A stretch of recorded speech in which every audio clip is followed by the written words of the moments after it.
बिस्मिल्लाहिर्रहमानिर्रहीम। मुजव्वज़ा आईनी तरमीम पर इत्तफ़ाक़ राय का सिलसिला जारी है और इस सिलसिले में जनाब बिलावल भुट्टो ज़रदारी साहब और जनाब वज़ीर-ए-आज़म शहबाज शरीफ साहब और जनाब मौलाना फजलुर रहमान साहब की अलग अलग मुलाकातें भी हो चुकी हैं। इसमें कहाँ तक इत्तफ़ाक़ राय हुआ, मौलाना फजलुर रहमान साहब का क्या मौक़िफ़ है, बिलावल साहब का क्या मौक़िफ़ है, वज़ीर-ए-आज़म साहब का क्या मौक़िफ़ है, इन सब इशूज़ पर बात करेंगे और ये भी आपको बताएंगे कि मुजव्वज़ा आईनी तरमीम अब किस डेट को असेंबली में मंजूरी के लिए पेश की जाएंगी। लम्हा न्यूज के साथ मैं हूं आपका मेजबान शहजाद मलिक। नाज़रीन, बात यह है कि हम आपको पहले भी लम्हा न्यूज के नाज़रीन को इसी लम्हा न्यूज के प्लेटफॉर्म से बता चुके हैं कि मौलाना फजलुर रहमान कुछ इश्यूज पर, कुछ तरमीम पर मान चुके हैं। ये आपको याद होगा कि हमने एक पूरा प्रोग्राम लम्हा न्यूज़ ने इस इशू पर किया था, वो तजवीज़ किया है। हमने आपको पहले भी तफसीलात के साथ ये बात बताई थी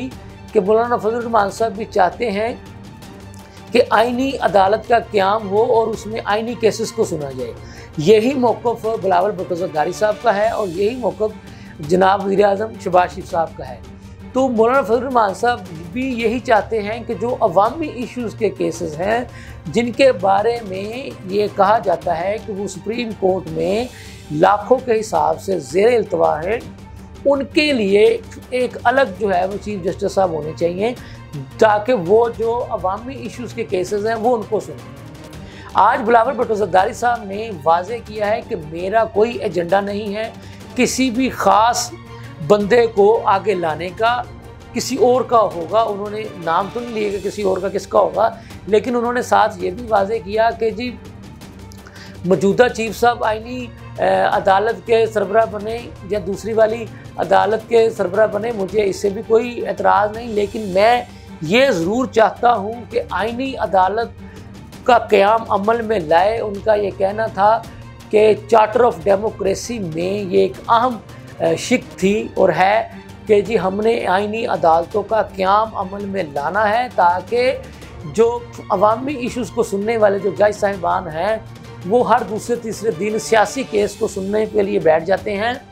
इससे जो अवामी इश्यूज़ के, जो अवामी नूयत के जो अहम केसेस होते हैं वो ज़ेर इल्तवा हो जाते हैं। तो इसलिए हम चाहते हैं कि एक ऐसा निज़ाम लाया जाए कि आईनी अदालतें अलग हों और अवामी केसेस को सुनने वाली अदालतें अलग हो। तो उनका ये कहना था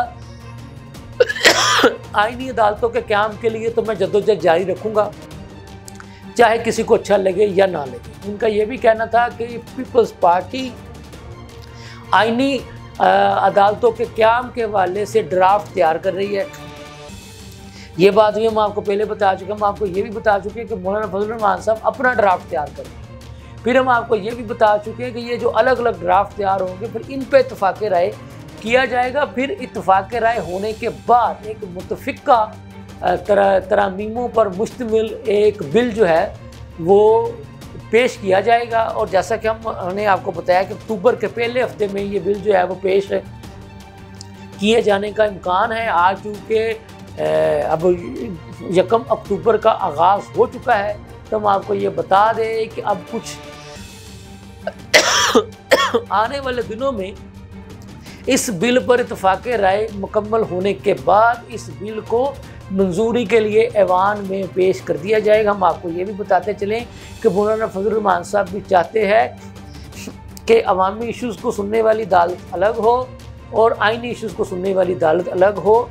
ये ड्राफ्ट इस इश्यूज़ पर मौलाना फजलुर रहमान साहब मान चुके हैं, इसलिए हम आपको पहले भी ये बता चुके हैं कि मौलाना फजलुर रहमान साहब मान चुके हैं। अब कुछ इश्यूज़ ऐसे हैं जैसा कि उम्र बढ़ाने वाला इश्यूज़ है, 63A वाला इश्यूज़ है, इसी तरह से कुछ और इश्यूज़ हैं। उन इश्यूज़ पर मौलाना फजलुर रहमान साहब और बिलावल भुट्टो ज़रदारी साहब और वज़ीर-ए-आज़म साहब के दरमियान मुलाकातों का सिलसिला जारी है। इसीलिए हम आपको एडवांस में बता रहे हैं कि कुछ इश्यूज़ पर इत्तफ़ाक़ राय हो चुका है, लेकिन जैसे जैसे वक्त गुजरता जाएगा आपको मौलाना फजलुर रहमान साहब की पार्टी के लोग भी बताएंगे कि इन निकात पर मौलाना फजलुर रहमान साहब की जमात जो है वो गैर मशरूत तौर पर जो है वो हुकूमत का साथ देगी। अब पीछे रह गई है अपोजिशन जमात पाकिस्तान तहरीक-ए-इंसाफ कह लें या सुन्नी इत्तेहाद कौंसिल कह लें, उनके साथ भी दर पर्दा हुक्मरान जमात के लोगों के राब्तों का सिलसिला जारी है।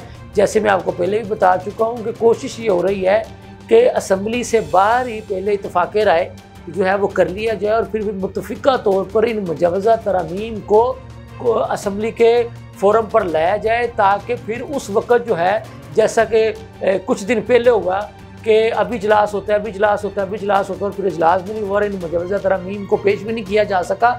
इसलिए अब इन हुक्मरान जमात ने सोचा कि वो जो हमने पहले जो वक़्त ज़ाया किया है कि उसको अब ज़ाया किए बगैर पहले ऐवान से बाहर इस पर जो भी मामला है, जो भी लेन देन करना है वो बात तय कर ले, फिर एक मरतबा उसको असम्बली के फोरम पर पेश करके इसको मंजूर करवा लिया जाए। ये थी अब तक की ताज़ा तरीन सूरत हाल। इसके साथ ही मुझे इजाज़त दीजिए। अल्लाह हाफ़िज़।